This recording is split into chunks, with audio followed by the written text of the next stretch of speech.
Yo mga idol, kamusta? Sports Talk PH nga pala.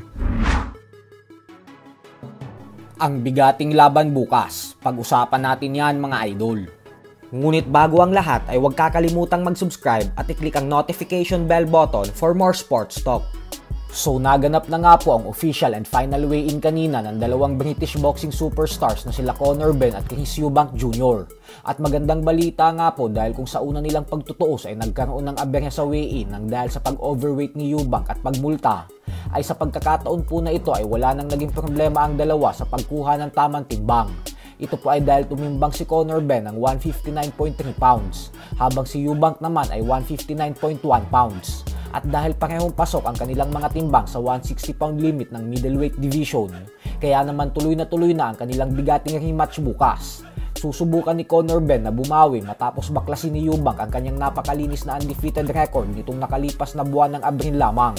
At bagamat natalo si Benn sa una nilang laban, ay umaapaw pa din po talaga ang kumpiyansa nito sa kanyang sarili na makakabawi na siya sa pagkakataon na ito, sa kabila ng umakyat siya ng dalawang dibisyon para sa laban.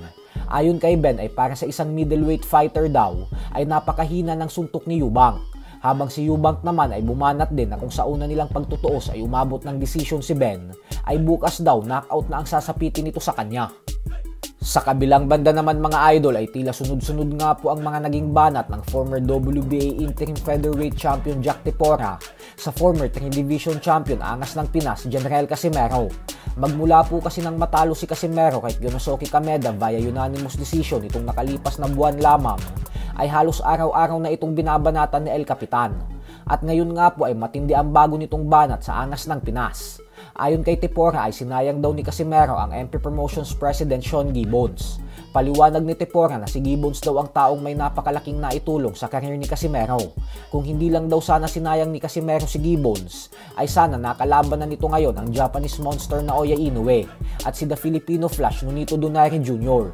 Pero ngayon umano ay hanggang sa Asia na lang si Cuadro Alas. Birada pa ni Tepora na sayang daw si Casimero kasi sikat na daw sana ito ngayon sa buong mundo. Pero ngayon umano ay sikat na lang daw ito nang dahil sa mga bobong fans nito. Samantala, sinabi naman nga po ng ating pambansang kamao Manny Pacquiao ang dalawang laban na pinakagusto niya sa kanyang buong professional boxing career. At ito nga po ay ang naging laban niya kontra sa former 6 Division Champion Oscar De La Hoya at sa Puerto Rican legend Miguel Cotto. Paliwanag ni Pacquiao na si Cotto daw ang may pinakamalakas na suntok sa lahat ng nakalaban niya, kung saan hanggang ngayon umano ay kapag naaalala niya ang kanilang naging bakbakan, ay nararamdaman niya pa din umano ang hagupit ng mga suntok na ipinatama nito sa kanya. So hanggang dito na lang po muna tayo mga idol. Sports Talk PH, kakaiba ang laban ng mga Pinoy. Lakas at dedikasyon ng aros na tinuon. Kamaong nagbabaga, ang sayo ay babaon. Mga Pinoy